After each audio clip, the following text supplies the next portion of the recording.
तकनीकी कारणों से एक बार फिर से रुकना पड़ा है। मैंने बात प्रारंभ की थी कि देश में जो 3 कृषि के कानून पास हुए हैं उनके बारे में देश में बहुत भ्रम फैला दिया गया है। दुर्भाग्य की बात यह कि भ्रम फैलाने में हमारी प्रतिपक्षी पार्टी पूरी तरह से लगी हुई है। पंजाब राज्य में, हमारे राज्य के कुछ हिस्सों में इस भ्रम को सर्वाधिक कांग्रेस पार्टी ने फैलाया है। उसके सबसे प्रमुख नेता भी ट्रैक्टर पर चढ़कर इस भ्रम को फैलाने में लगे हुए हैं। आज भी वो हरियाणा में इस भ्रम को फैलाने के लिए उपस्थित है। इसलिए इन पर बात करना और किसानों तक इस मामले में सही और सच्ची बात पहुंचाना यह आवश्यक हो गया है। ये 3 कानून पूरी व्यवस्था का विकल्प नहीं, लेकिन इनको इस तरह से रखने की कोशिश की है कि जैसे पूरी व्यवस्था का विकल्प बन गए। ये 3 कानून केवल रखे गए हैं इस नाते से कि जो हमारे प्रगतिशील किसान हैं, जो हमारे कृषि उत्पादक समूहों में जुड़े हुए हैं, जो किसान डायरेक्ट मार्केटिंग करते हैं, जो किसान अपने उत्पादों को खुद बेचना चाहते हैं, ये काम पहले से भी हो रहा है। बहुत थोड़े किसान हमारे उत्पादों को सीधे बेचते हैं। बहुत सारे हमारे किसान जो है कॉन्ट्रैक्ट खेती करते हैं, लेकिन उनके लिए कोई कानून नहीं थे, नियम नहीं थे उनको सुरक्षित करने के, उनको संरक्षित करने के। क्योंकि जब भी कोई किसान डायरेक्ट मार्केटिंग करने लगता था, हमारे मार्केट कमेटी के लोग एपीएमसी एक्ट के तहत मार्केट कमेटी में फीस ली जाती है, और मान लो मैं अपने खेत में से अपना सामान बेचना चाहता था तो आकर खड़े हो जाते थे कि आप अपने खेत पर से नहीं बेच सकते, क्योंकि आप हमारे मार्केट फीस की चोरी कर रहे हैं। आप हमारी मंडी में आइए और अपना सामान बेचिए। और इसके कारण से बेचने और खरीदने वाले दोनों को तकलीफ हो जाती है। इस नए कानून में जो सुधार किया गया है, सरलीकरण किया गया है, किसान का सशक्तिकरण किया गया है, उसमें यही सुविधा उसको दी गई है कि हमारा जो एपीएमसी एक्ट के तहत जो हमारी मंडियां बनी हुई हैं, उन मंडियों की 4 दीवारी के बाहर मार्केट फीस शून्य होगी, 0 होगी। और इसलिए अब जब मैं अपने खेत पर से माल बेचूंगा तो कोई मार्केट कमेटी का अधिकारी मुझे परेशान नहीं कर सकेगा, कोई अधिकारी मुझे आकर टोक नहीं सकेगा। जो मेरे माल को खरीदना चाहेगा उसको भी कोई परेशान नहीं कर सकेगा।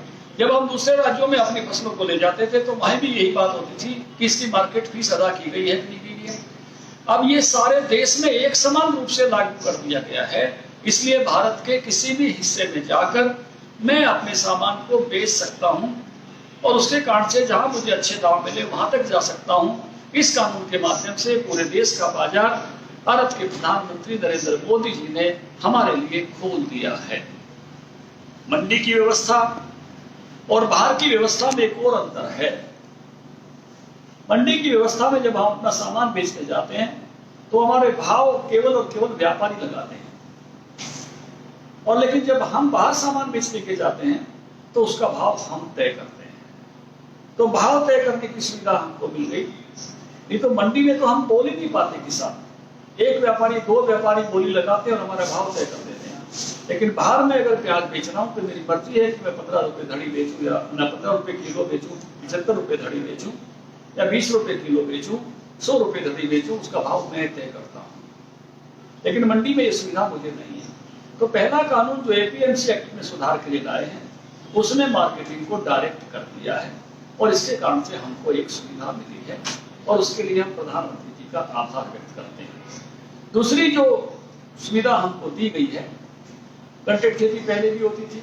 हमारे किसान अपना पूरा का पूरा बाग जो है, अमरूद का बाग, पेड़ का बाग, हमने गाजर उगाई है तो पूरा खेत, टमाटर उगाया है तो पूरा खेत किसी न किसी व्यापारी को दे देते थे मार्केटिंग के लिए। उसके कोई नियम नहीं थे, दोनों की आपसी सहमति का केवल मुद्दा था। उसको सुरक्षित करने के लिए कुछ कानून भारत सरकार ने बनाए हैं कि भी इस तरह की कॉन्ट्रैक्ट खेती अगर कोई करवाता है और हमारे किसान के साथ इस प्रकार का संबंध बनाता है कि मुझे आपसे टमाटर उगवाना है, मुझे आपसे शिमला मिर्च अलग अलग कलर की उगवानी है, मैंने आपसे जो है खीरा उगवाना है और वो मेरे साथ सौदा करता है, मेरे से गाजर उगवानी है, मेरे अमरूद के बाग का कॉन्ट्रैक्ट करता है, तो पहली शर्त ये लिखी गई है कि किसान की भूमि सुरक्षित रहे कि कॉन्ट्रैक्ट खेती के कारण कोई भी व्यापारी मुझे कितने ही पैसे दे दे, वो मेरे से मेरी जमीन नहीं ले सकता। यानी कंट्रैक्ट खेती के बहाने से जमीन पर अधिकार नहीं किया जा सकता। ये पहला उस कानून में लिखा गया है। ये ऐसा ही नियम है जैसे नियम कभी जमीन को सुरक्षित करने के लिए चौधरी छोटूराम ने बनाए थे। दूसरा जो हमको उसमें सुरक्षित किया गया है कि इस तरह से मान लो जो कंट्रैक्ट खेती है वो एक फसल से लेकर 5 फसल तक की हो सकती है। कुछ भाषण करने वाले बहकाने वाले तो यहाँ तक कहते हैं कि 40 साल तक का कंट्रैक्ट हो जाएगा, व्यापारी आपकी जमीन को हड़प लेंगे, पूंजीपति, और पूरा झूठ है। इस कानून में लिखा गया है कि एक फसल से लेकर 5 फसल तक का 5 वर्षों तक का आप कंट्रैक्ट कर सकते हो। और इसके कारण से अगर कोई ज्यादा पैसे भी मुझे देता है तो वो मेरे से बंधुआ खेती नहीं करा सकता। मान लो मेरा 3 साल का कंट्रैक्ट है तो खत्म हो गया तो उसके बाद मुझे खेती करने के लिए विवश नहीं कर सकता। ये दूसरी प्रमुख बात है जिसमें मुझे सुरक्षित किया गया है। तीसरी बात और जिसमें मुझे सुरक्षित किया गया है किसान को, वो ये है कि मान लो कोई हमसे कोई खास चीज उपाना चाहता है और एक इंफ्रास्ट्रक्चर मेरे खेत पर खड़ा करता है, ड्रिप इरिगेशन का, सोलर सिस्टम का, पोली हाउस का, और मान लो मेरा कंट्रैक्ट उसका 3 साल का है, 4 साल का है, लेकिन उसके बाद मेरा कंट्रैक्ट खत्म हो गया और मैं अपनी कोई अन्य फसल उगाना चाहता हूं, तो अगली फसल के सीजन आने तक अगर वो अपने इंफ्रास्ट्रक्चर को नहीं उखाड़ता है तो इंफ्रास्ट्रक्चर किसान का होगा। और भी सुरक्षित किया गया है कि अगर किसी कारण से फसल देने में किसान विफल होता है तो उसको केवल लागत देनी पड़ेगी, और लागत का भी पहले से बीमे के प्रावधान किए गए हैं, इसलिए बोझ उस पर भी नहीं पड़ेगा।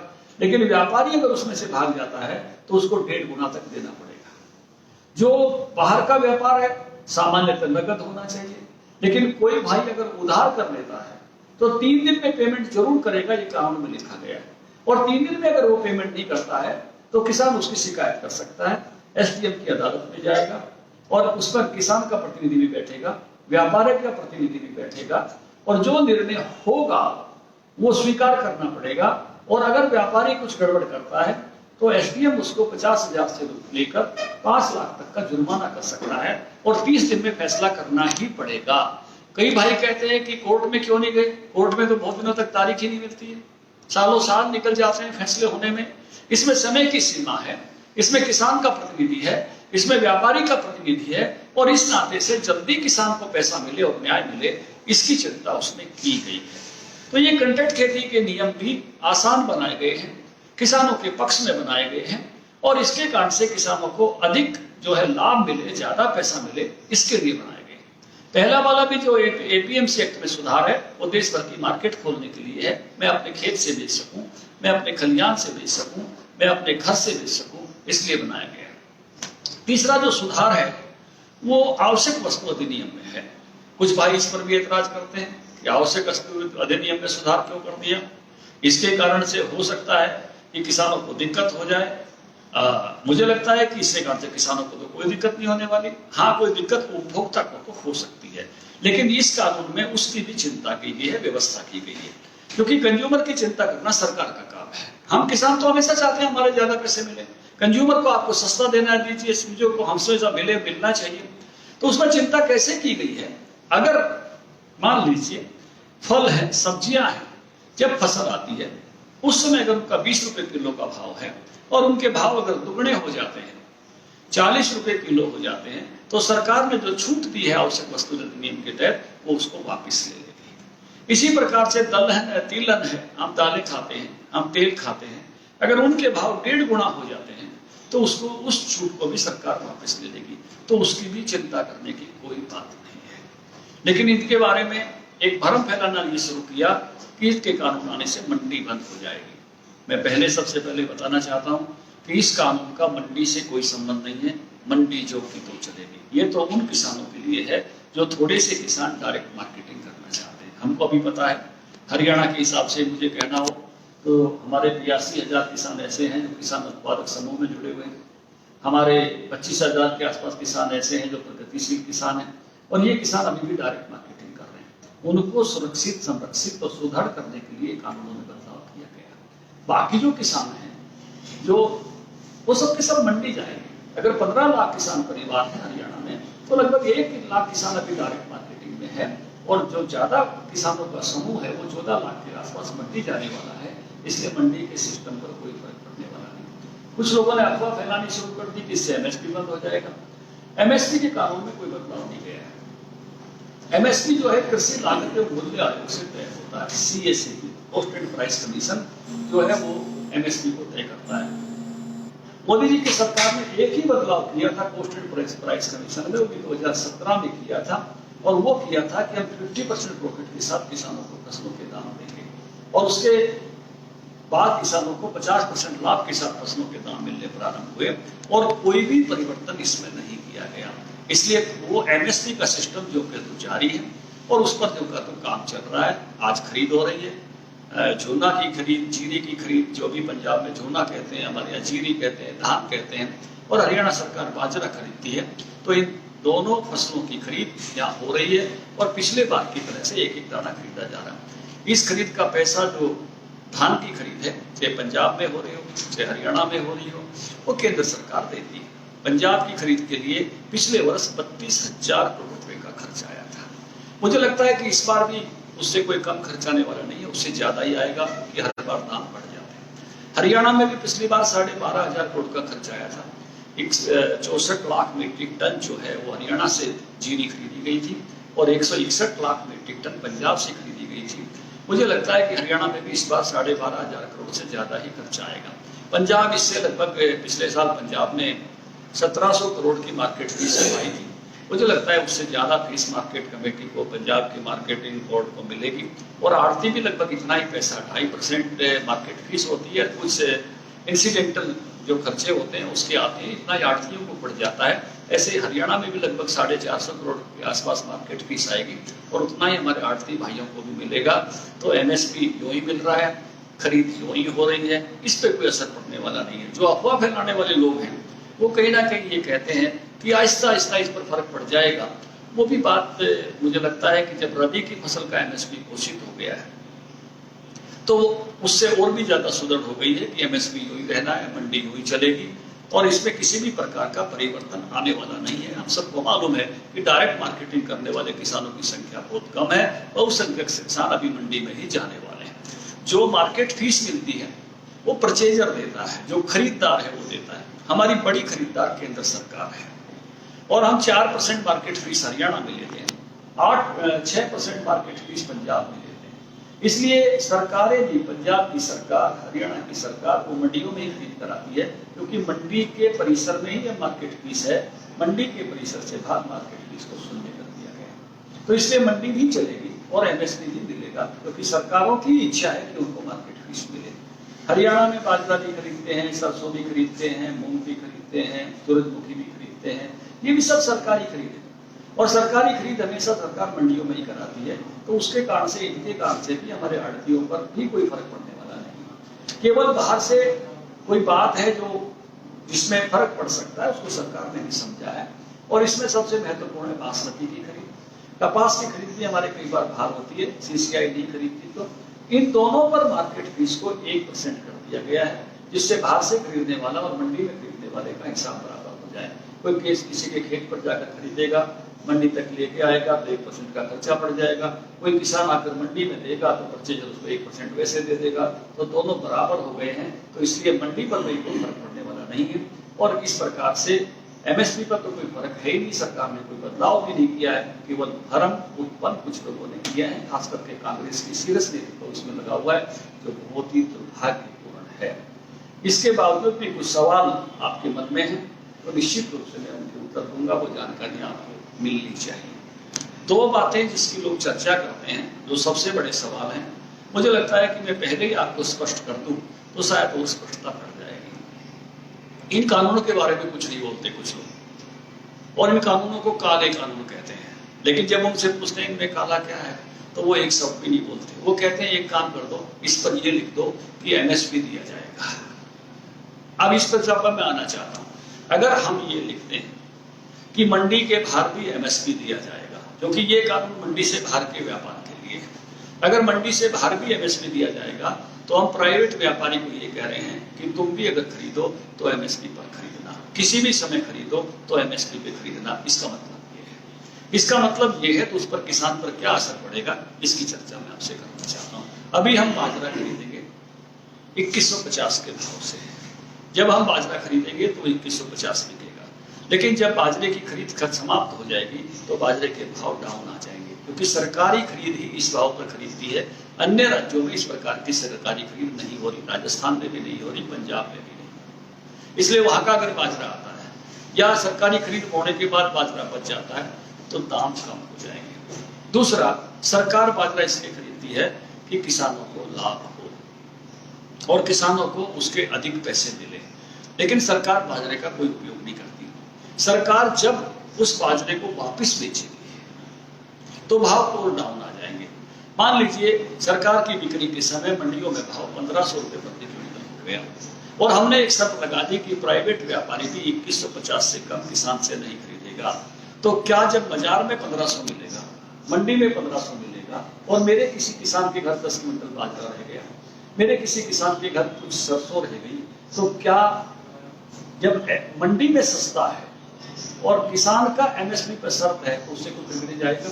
हम किसान को इस तरह से फंसा देंगे, क्योंकि व्यापारी तो व्यापार करेगा, जहां सस्ता मिलेगा वहां लेगा, मंडी में खरीदने पर उसको कोई दिक्कत नहीं होगी, उस पर कोई कानून लागू नहीं होगा।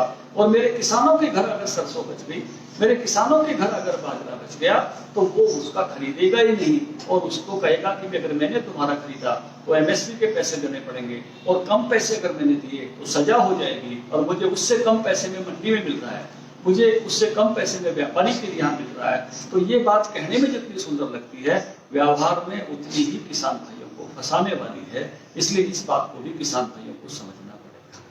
दूसरी बात, कहते हैं कि सारी ही फसल क्यों नहीं एमएसपी पर खरीदी जाती।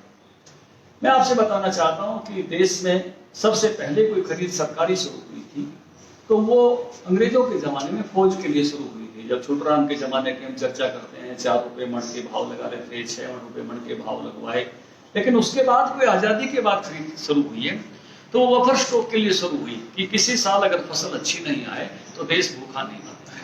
फिर सार्वजनिक वितरण प्रणाली शुरू हो गई, गरीबों को सस्ता अनाज दो, और उसके बाद से 65-66 से जब से एमएसपी अनाउंस हुआ, एक सरकारी खरीद होने लगी और अब सार्वजनिक वितरण प्रणाली के लिए खरीद होती है और देश में 34 करोड़ क्विंटल गेहूं खरीदा जाता है और 44 करोड़ क्विंटल चावल खरीदे जाते हैं। 10 राज्यों से गेहूं की खरीद होती है, जिसमें पंजाब सबसे अग्रणी है, हरियाणा नंबर 2 है, और 23 राज्यों से धान की खरीद होती है, जिसमें पंजाब नंबर 1 है, उसके बाद तेलंगाना है, आंध्र प्रदेश है, फिर छत्तीसगढ़ है, फिर हरियाणा का नंबर है, बाद में अन्य राज्य जिनसे थोड़ी खरीद होती है। ये खरीद जो है सार्वजनिक वितरण प्रणाली के लिए होती है। अगर देश का कुल खाद्यान्न उत्पादन अभी देखेंगे तो उसमें 100 करोड़ क्विंटल गेहूं होता है, 112 करोड़ क्विंटल चावल होता है और बाकी मोटे अनाज होते हैं। 280 करोड़ क्विंटल देश में खाद्यान्न उत्पादन है और इस खाद्यान्न उत्पादन में 145 करोड़ क्विंटल लगभग सरप्लस है, क्योंकि 135 करोड़ की आबादी है। एक आदमी को एक साल में 1 क्विंटल अनाज बहुत होता है और जितना सरकार अभी खरीदती है 78 करोड़ क्विंटल, उसके रख रखाव में भी दिक्कत आती है। जगह जगह गोदाम बाहर बने होते हैं और आप देखते हो कि अनाज वेस्ट होता है। अगर इससे ज्यादा खरीदा जाएगा तो उसके रखने की वायबिलिटी भी नहीं है। आज ये सरकार 80 करोड़ लोगों को, आपने देखा कोरोना काल में, क्योंकि पिछले सालों के भी स्टॉक होंगे, फ्री अनाज दे रही है नवंबर तक। लेकिन अगर लगातार जितनों को सार्वजनिक वितरण प्रणाली में मिलता है उतना देने के लिए पर्याप्त है। इससे अधिक अन्न को खरीदना और रखना, उसका सिस्टम सरकार के पास नहीं है, उसकी उपयोगिता भी नहीं। दूसरे इसमें आर्थिक विषय भी है जिनकी मैं आपसे चर्चा करना चाहता हूँ। अभी जितनी सरकारी खरीद होती है उस पर 1.5 लाख करोड़ रुपया खर्च होता है। सरकार का 1 लाख करोड़ रुपया खाद की सब्सिडी पर खर्च होता है और जो किसानों को 6-6 हजार रुपए डायरेक्ट दिए जाते हैं इस पर, और फसल बीमा पर भी लगभग 1 लाख रुपया खर्च होता है। यानी सरकार का किसानों पर इस प्रकार खर्च होने वाला केंद्र सरकार का मोटा मोटा 3.5 लाख करोड़ का खर्च है। और अगर ये और खरीदा जाए 25% की बजाय 100%, खाद्यान्न की बात कर रहा हूँ, खरीदा जाए, दलहन तिलहन की बात नहीं कर रहा, और बढ़ जाएगा, तो इसके लिए 6 लाख करोड़ रुपया चाहिए, यानी 4.5 लाख करोड़ रुपया और चाहिए। 3.5 और 4.5 जब को जोड़ेंगे तो 8 लाख करोड़ रुपये होगा। देश का कुल बजट 24 लाख करोड़ का है। किसी भी तरह से इसकी आर्थिक वायबिलिटी नहीं है। एग्रीकल्चर से जो देश की कुल जीडीपी है वो 17% है और उस 17% में भी आधे से ज्यादा पशुपालन से आती है। अगर टोटल जीडीपी का पशुपालन के हिसाब का भी पैसा खर्च कर दिया जाए तो उससे भी ज्यादा पैसा ये बनता है, यानी जहां से जो आ रहा है उससे भी ज्यादा पैसा उस सेक्टर को को दे दिया जाए, और फिर से देश के बाकी कामों का क्या होगा। देश की रक्षा है, देश की शिक्षा है, देश की हेल्थ है, तो आर्थिक दृष्टि से भी ऐसे पहले कभी हुआ नहीं और ये वायबल नहीं है। भोले भाले किसान भाइयों को तो पता नहीं, लेकिन ये कांग्रेस के लोग मक्कार हैं, इनको सब पता है, इन्होंने ऐसा कभी नहीं किया। ये ऐसे लोग हैं, स्वामीनाथन कमीशन इन्होंने बनाया, 2008 में एम एस स्वामीनाथन साहब ने इनको रिपोर्ट सौंप दी, 6 साल तक उसको पैरों नीचे दबाए बैठे रहे। हुड्डा कमेटी इन्होंने बनाई, भूपेंद्र सिंह हुड्डा उसके मुखिया थे, उनकी भी किरकिरी करके छोड़ दी। वो रिपोर्ट दिसंबर 2010 में जमा कर ली, उसको भी इंप्लीमेंट नहीं किया। ये केवल किसानों के नाम पर नारे मारते हैं, सोफे पर बैठ के घूमते हैं, डेमोन्स्ट्रेशन करते हैं, इनका किसानों के सरोकारों से कोई संबंध नहीं। तो उस नाते से इसकी कोई व्यवहार्यता नहीं बनती है, और इन्होंने भी कभी इस प्रकार का किया नहीं, और इस बारे में भी पहले ये कुछ कहते थे, अब कुछ और कहते हैं। इसलिए किसान भाइयों को सारे पक्ष ध्यान में आने चाहिए। इस नाते से मैंने आपके सामने इस विषय को प्रस्तुत किया है। अब आप मित्रों के कोई सवाल इस विषय में हैं, आपने अगर लिखे हैं तो निश्चित रूप से मैं आपके प्रश्नों के उत्तर देने का प्रयास करूंगा।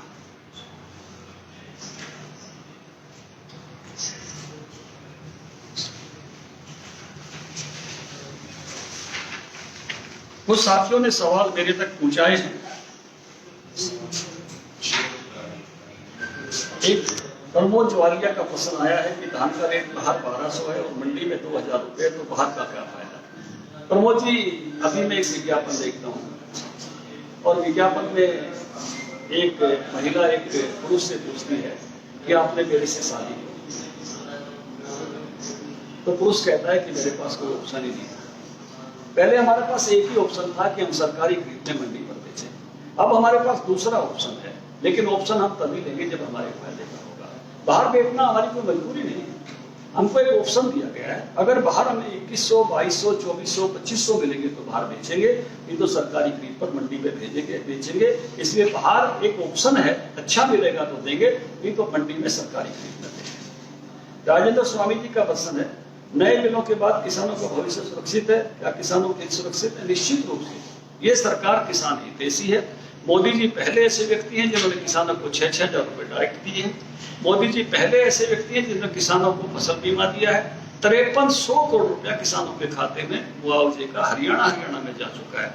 50% प्रॉफिट के साथ फसलों के दाम केवल मोदी जी ने दिए हैं। तो ये जो इतना बड़ा हिम्मत का फैसला, 50% प्रॉफिट के साथ फसलों के दाम देना और फसल बीमा देना, 6,000 रुपए डायरेक्ट देना, कांग्रेस ने तो कभी फूटी कोड़ी भी नहीं दी थी। ये केवल बातें मारते हैं। तो इन बिलों में से केवल एक ही बात है, ये तो एक विकल्प है, ये सारी व्यवस्था का वैकल्पिक व्यवस्था नहीं है। ये एक विकल्प दिया है कि बाहर आपको अच्छा मिले तो बेचिए, नहीं मिले तो मंडी में बेचिए सरकारी खरीद पर। इसलिए ये केवल एक विकल्प मात्र है, इसको सारे के वैकल्पिक व्यवस्था के रूप में प्रस्तुत करना ही भ्रम फैलाना है। और इसलिए पूरी तरह से मोदी जी के हाथ में, बीजेपी की सरकार के हाथ में किसानों का जो है हक पूरी तरह से सुरक्षित है। अभी 4 साल तो हमारी सरकार है, 8 साल हम खरीदेंगे। अगर बाद में हम आते हैं तो निश्चित रूप से खरीदेंगे, और अगर कांग्रेस आती है तो वो अपनी गारंटी दे। तो इस तरह की झूठ से मुझे लगता नहीं कि कांग्रेस को लेकर आएगा, लेकिन भारतीय जनता पार्टी किसानों का जैसे पहले खरीद करती रही है वैसे ही खरीद करती रहेगी। सुरेंद्र जी पूछते हैं कांग्रेस का हल्ला मचा रही है, इसका जवाब क्या है बीजेपी के पास। इसका जवाब यही है जो मैं बता रहा हूं कि सारी की सारी ठीक जानकारी किसानों तक पहुंचाना हम लगे हैं। 14 लाख किसानों तक हम जाने वाले हैं। प्रधानमंत्री जी को धन्यवाद पत्र लिखवाने वाले हैं। 6 विषयों पर हम धन्यवाद करेंगे। पहला धन्यवाद करेंगे, आपने धान की खरीद शुरू करा दी, ये झूठ बोल रहे थे, आपने बोल दी, बहुत अच्छा हो गया, थैंक यू।